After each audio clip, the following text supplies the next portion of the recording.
Thank you. Thank you, Mike. There was a couple other people, here's my list, had emailed me that they would like to come and speak, and Sheila, is Sheila here? Okay.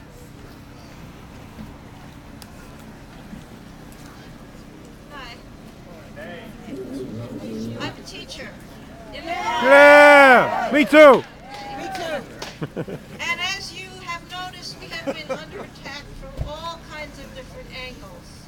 The idea that you can look at data to judge a teacher when you're not looking at what that data is about, how it's collected.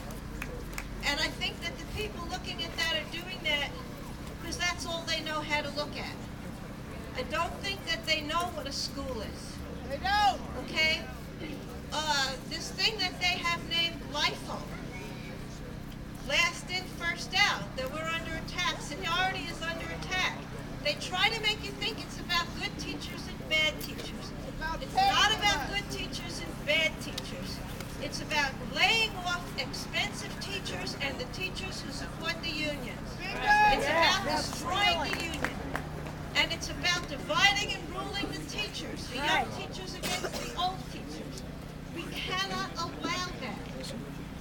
The idea that tenure is somehow a job for life, even if you're a terrible teacher, tenure is not a job for life. Tenure is what stops principals from firing teachers because they don't like their politics. And that was happening. Yes. It stops principals from firing teachers because they object or disagree with something. And we've read about a lot of principles in the papers. People think because the press is putting it out there that Bloomberg has done a lot for education in New York City. But if you're inside the schools, we know better. We know what we're getting in the 9th grade after 9 years or 10 years of Bloomberg. And it's not pretty. We know that the cuts to after-school programs mean that our kids are vulnerable to gangs because we are in competition with the gangs for those kids. Okay? Cuomo says there's no need for any layoffs. Last year, we were threatened with layoffs. They did not get rid of seniority. We did not have layoffs. Believe me, if they get it, there will be layoffs. It will be the teachers who've been there for 20, 30 years, the ones who know their union rights, the one who will not accept having to work at the school 70 hours a week, although we do it at home, believe me. You got that right. I have no idea what teachers do. How many hours we put in, day after day. And they think we get paid for 12 months of work because we get paid for 12 months, but that's for 10 months of work divided over 12 months. Right. That's all. I'm trying to get the word out there because I don't want people to be fooled by all these attacks, this rhetoric that's going on out there, as if somehow the teachers are the enemies of the children. After the parents, who cares about those kids the most? The teachers. We see them every day. We care about them. Thank you. Yeah, all right. Thank you. Aaron? Did Aaron speak? Aaron? Is Aaron here? No, Aaron. I know Maria wanted to say a few things. Then we should have some more songs.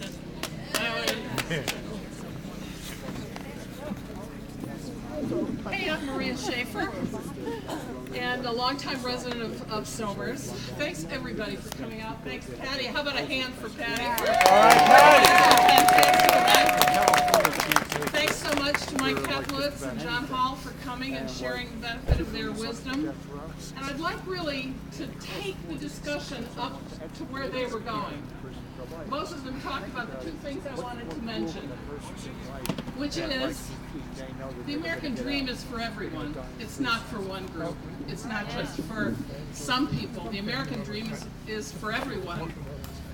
My family has participated in that. My grandparents who were immigrants, my grandmother who always volunteered as an election worker. They worked hard. People all over this country have been working hard and having a hard time. What we need to do, what you folks here, we had about 150 people here. You are committed. You have things to say that are very valid and relevant. We have been bamboozled by the right into talking about the budget deficit nonstop. This is supposed to be about jobs. They got voted in, right?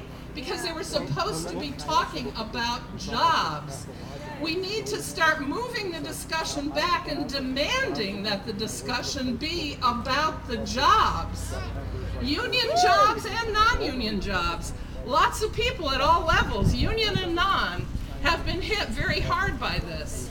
So my plea to you is, echoing what both Mike Kaplowitz and John Hall have said, is don't just talk about it.